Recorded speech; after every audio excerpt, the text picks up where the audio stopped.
नमस्कार दोस्तों, कैसे हैं आप लोग? आज है 9 सितंबर, आप देख रहे हैं कमोडिटी समीक्षा आपका अपना चैनल।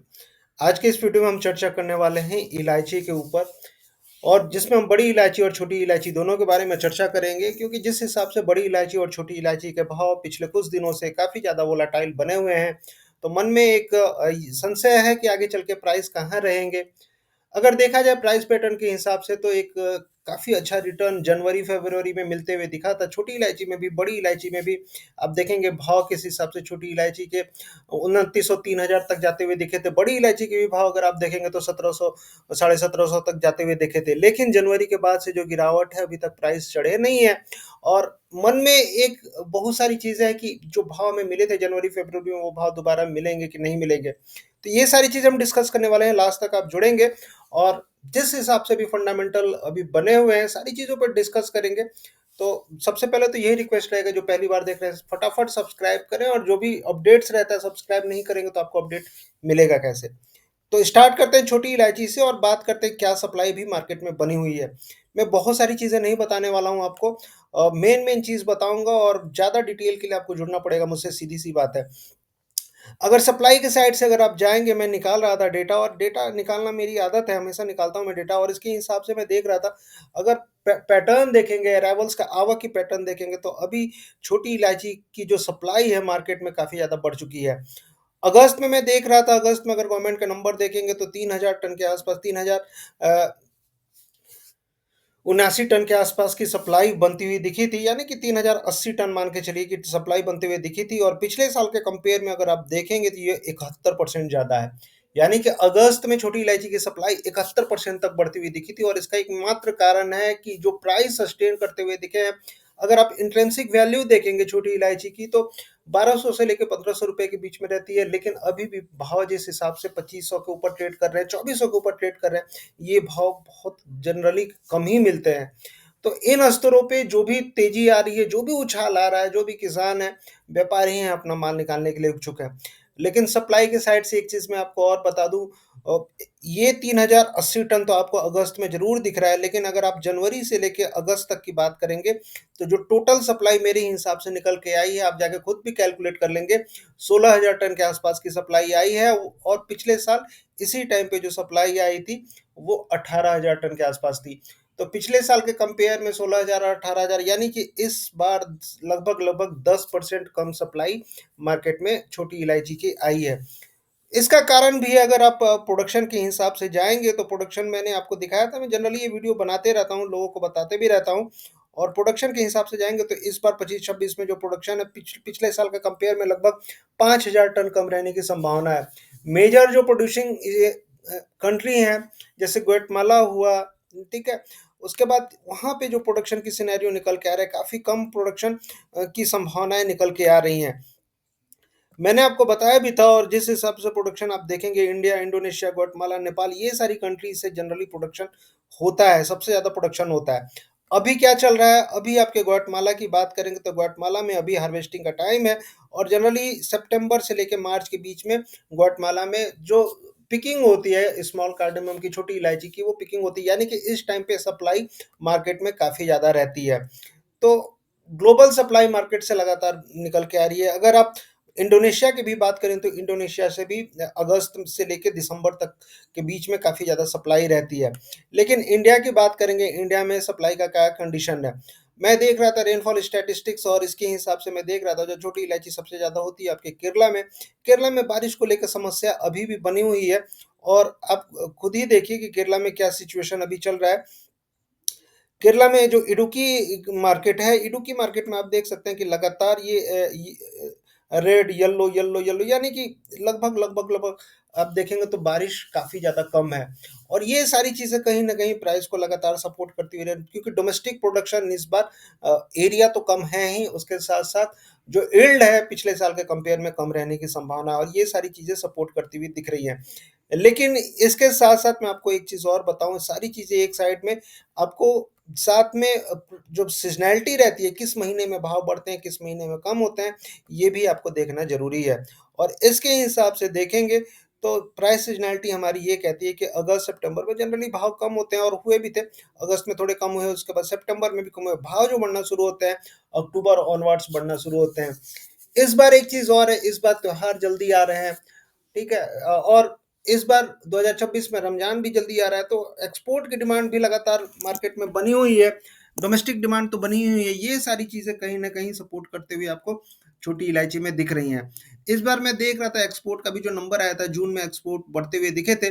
जुलाई के नंबर अभी अवेटेड है, देखते हैं जुलाई में कैसा एक्सपोर्ट रहता है, लेकिन बड़ी इलायची और छोटी इलायची दोनों के जो एक्सपोर्ट के नंबर थे वो बढ़ते हुए दिखे थे। अब आगे क्या चल के क्या संभावनाएँ बन रही हैं, इस पे अगर आप देखेंगे, तो ये चीज़ मैंने आपको बताई थी पिछले वीडियो में और संभावनाएँ इसी टाइप से ये जुलाई में ये वीडियो मैंने बनाया था और उस टाइम पे मैंने बताया था कि भाव हो सकता है आपको 2300 तक फिर जाए। जब प्राइस 2800 चले गए थे, उसके बाद से मैंने काफ़ी लोगों को बिकवाया और बेचने की सलाह दी थी और उसके बाद मैंने आपको क्लियर कट बताया था कि 2200 से लेके 2300 तक भाव जाएँगे। तो कहने का मतलब है कि जो एवरेज सपोर्ट लेवल बन रहा है 2200 से लेके 2300 के आसपास बन रहा है। अगर मान लीजिए मार्केट अगर और टूटता है, नीचे जाता है, तो वो खरीदारी का मौका आपके लिए रह सकता है। ऊपर में संभावनाएँ धीरे-धीरे आपको 3000 तक की छोटी इलायची में बनती हुई दिख सकती है। तो सितंबर में अगर प्राइस सीज़नैलिटी के अकॉर्डिंगली जाएँगे, बहुत सारे लोग कन्फ्यूज़ है कि क्या करना चाहिए। सितंबर में जो भी गिरावट हो रही है, धीरे-धीरे खरीदारी करिए। सितंबर का जो महीना रहता है छोटी इलायची के लिए, खरीदारी का महीना रहता है। अपने लेवल्स, अपने रिस्क, थोड़े-थोड़े, थोड़े-थोड़े खरीदारी। जब भी भाव 2300, 2200, 2400 ऐसे अगर केरला मार्केट में दिखते हैं, आपको खरीदारी करनी चाहिए। नीचे में जो सपोर्ट, नीचे में जो रिस्क रख के चलना चाहिए, लगभग-लगभग 2100 से लेके 2000 तक का रिस्क रख के चलना चाहिए और ऊपर में जो टारगेट आपको रखना चाहिए, लगभग 2800 से लेके 3000 तक का टारगेट आपको रखना चाहिए और सबसे ज़्यादा जो भाव आपको मिलेंगे वो जनवरी में बनते हुए दिखेंगे। वहीं अगर आप बड़ी इलायची की बात करेंगे तो बड़ी इलायची में कुछ ऐसा प्राइस पैटर्न बनते हुए दिखा है।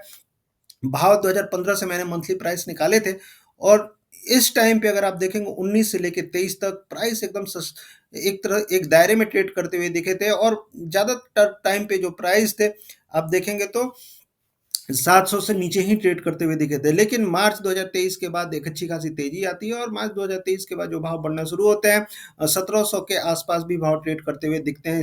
स्पेशली अगर आप 2025 की बात करेंगे, जनवरी 2025 में। जनवरी 2025 के बाद से फिर भाव गिरने शुरू हुए हैं और अभी भी बड़ी इलायची के भाव गिरते जा रहे हैं। अभी आपको ये जानना होगा कि बड़ी इलायची इंडिया के अलावा कहाँ से आती है? अगर आप देखेंगे तो बड़ी इलायची सबसे ज़्यादा जो उत्पादन होता है नेपाल में होता है और ग्लोबल मार्केट का लगभग 60 से 70% नेपाल से जनरली आता है। नेपाल में क्या कंडीशन है? नेपाल में लगातार प्रोडक्शन इस बार कम होते जा रहा है और जिसके चलते जो प्रोडक्शन होता था, जो खेती का एरिया होता था लगभग 25,000 हेक्टेयर, वो घट के 13,000 से 14,000 हेक्टेयर नेपाल में भी रह गया है। बहुत सारे किसान हैं, एरिया अपना कम करते जा रहे हैं, उसके चलते जो नॉर्मल प्रोडक्शन होता है नेपाल में, वो लगभग-लगभग कम हो गया है। डिमांड के हिसाब से अगर आप जाएँगे तो डिमांड लगातार बड़ी इलायची की बढ़ती हुई दिखी है और उसके चलते अगर आप देखेंगे तो जो खरीदारी है, वो लगातार इंडिया में होती हुई दिखी है। इंडिया खरीदारी तो करता ही है, खुद भी प्रोडक्शन करता है, स्पेशली सिक्किम जो है, सिक्किम में जनरली प्रोडक्शन होता है और सिक्किम का मैं वेदर देख रहा था, सिक्किम में भी बारिश की कमी दिखाई जा रही है। इसके चलते इसके भी यील्ड पे थोड़ी-सी संभावना हो रही है कि इस बार यील्ड कम रह सकता है। एक्सपोर्ट के जो नंबर आए थे अगर आप देखेंगे जून में, बड़ी इलायची का जो एक्सपोर्ट था लगभग-लगभग साल दर साल के हिसाब से देखेंगे तो 142% तक बढ़ते हुए दिखा था। लगभग 108 टन का एक्सपोर्ट बड़ी इलायची के इंडिया से स्पेशली जून में होते हुए दिखा था। ये सारी चीज़ें सपोर्ट कर रही थी, लेकिन अभी क्या है, मेजर फोकस रहेगा प्राइस सीज़नैलिटी पे और प्राइस सीज़नैलिटी के अकॉर्डिंगली अगर आप जाएँगे, तो प्राइस सीज़नैलिटी क्या बोलती है? प्राइस सीज़नैलिटी बोलती है कि सितंबर से लेके अक्टूबर के बीच में जनरली बड़ी इलायची के भाव काफ़ी तेज़ी से गिरते हैं। तो ये जो टाइम है, इस टाइम पे क्यों भाव गिरते हैं? क्योंकि इस टाइम पे हार्वेस्टिंग स्टार्ट होती है आपके नेपाल में, ठीक है? और जो कंट्री है वहाँ पे हार्वेस्टिंग स्टार्ट होती है, फ्रेश क्रॉप आती है मार्केट में और इसके चलते गिरावट थोड़ी-सी रहती है। तो बड़ी इलायची में भी आपको जो मौके हैं, थोड़ा-सा रुक के फ्रेश खरीदारी करना है, तो थोड़ा-सा रुक के करना है। नीचे में आपको फिर से हो सकता है भाव अच्छे खासे भाव मिलते हुए दिखें। थोड़ा-सा 100 डेढ़ ₹100 और गिरावट हो सकता है, आपको 1250 1200 तक के भी भाव आपको देखने के लिए मिल जाएँ। तो जो भी व्यापारी हैं, जो भी इन स्तरों पे 1400 का लेवल जिनको भी मिल रहा है, थोड़ा-सा बेच के मेरे हिसाब से निकलना चाहिए, फिर से आपको सितंबर लास्ट में खरीदारी के मौके चाहे 15 सितंबर के बाद, 20 सितंबर के बाद आपको करने चाहिए। अदरवाइज़ एवरेज करने के लिए थोड़ा-सा रेडी रहना चाहिए। अक्टूबर के बाद से भाव बढ़ने की संभावना आपको है। लेकिन एक चीज़ और मैं आपको बताऊँगा कि बड़ी इलायची का जो इंट्रिंसिक वैल्यू है, जनरली बड़ी इलायची किस दायरे में ट्रेड करती है आपको भी पता है। काफ़ी दिन से अगर आप देखेंगे 5-7 साल 2016 से लेके 2023 तक 800 के नीचे ट्रेड हुई है और अभी जो भाव हैं आप देखेंगे 1700 से करेक्ट होके अभी साढ़े 13-1400 के आसपास चल रहे हैं। तो इन स्तरों पे आने की कोशिश करेगी कि यहीं से घूमेगी।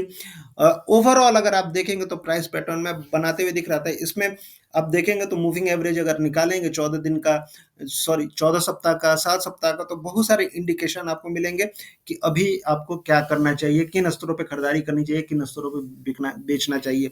लेकिन ओवरऑल प्राइस सीजनैलिटी के हिसाब से आपको मैं बता दूँ कि अक्टूबर के बाद से भाव बढ़ेंगे और उस हिसाब से आपको अपनी रणनीति रखनी चाहिए। नीचे का दायरा 1250 का और ऊपर का जो दायरा रहेगा 1500 के आसपास, आपको 1500 से लेकर 1700 का दायरा बनता हुआ दिख रहा है। देखते हैं आगे क्या रहता है। काफ़ी सारी चीज़ें हैं डिस्कस करने के लिए और इसके लिए काफ़ी ज़्यादा जानकारी अगर आपको चाहिए तो आप इस नंबर पे डायरेक्टली मुझसे मैसेज कर सकते हैं, कॉल कर सकते हैं और ज़्यादा से ज़्यादा जानकारी इस पे उठा सकते हैं। ठीक है? तो मिलते हैं फिर नेक्स्ट वीडियो में। और सबसे बड़ी बात है कि आप लोग, मैं मेहनत करता हूँ और जब किसी कमोडिटी पे रिस्पॉन्स नहीं आता तो मैं उस कमोडिटी को छोड़ देता हूँ। मैंने 2-3 बार कार्डमम पे, छोटी इलायची, बड़ी इलायची पे वीडियो बनाया लेकिन रिस्पॉन्स नहीं मिला। फिर मैंने छोड़ ही दिया। इतनी मेहनत करने के बाद जब व्यूज़ ही नहीं आते हैं तो फिर मेहनत क्या करनी है। बहुत सारी कमोडिटी ऐसी है, लोग बोलते हैं कैस्टर पे बनाइए, इस पे बनाइए, उस पे बनाइए, लेकिन कितने लोग देखते हैं। खैर ये अपने अपना पसंद का विषय है, इस पे मैं कुछ नहीं कहूँगा। तो ज़्यादा जानकारी के लिए आप जुड़िए और ज़्यादा से ज़्यादा सब्सक्राइब करिए और ज़्यादा से ज़्यादा ग्रुप तक पहुँचाइए। अगर ज़्यादा से ज़्यादा लोग इस पे अपना रिएक्शन देंगे तो डेफ़िनेटली मैं छोटी इलायची, बड़ी इलायची पे वीडियो बनाना जारी रखूँगा और समय-समय पे आपको अपडेट देते रहूँगा। एक चीज़ और बोलना चाहूँगा, बड़ी इलायची में जो ये नेपाल में अनरेस्ट चल रहा है, नेपाल में काफ़ी ज़्यादा वायलेंस चल रहा है। वहाँ पे जिस हिसाब से बांग्लादेश और श्रीलंका में हमने देखा था, सरकार बदलते हुए दिखी थी, उसी ही हिसाब से आप देखेंगे वहाँ पे जो संसद भवन है वहाँ पे लोगों का प्रोटेस्ट जारी है और जिस हिसाब से चीज़ें चल रही है, प्रोटेस्ट काफ़ी ज़्यादा इंटेंसिफाई होने वाला है, भयंकर प्रोटेस्ट होने वाला है नेपाल में और अगर ऐसा होता है तो उसका भी असर आपको इलायची मार्केट पे पड़ते हुए दिख सकता है, स्पेशली बड़ी इलायची में, क्योंकि मैंने आपको बताया कि ज़्यादातर जो माल आता है नेपाल से ही आता है।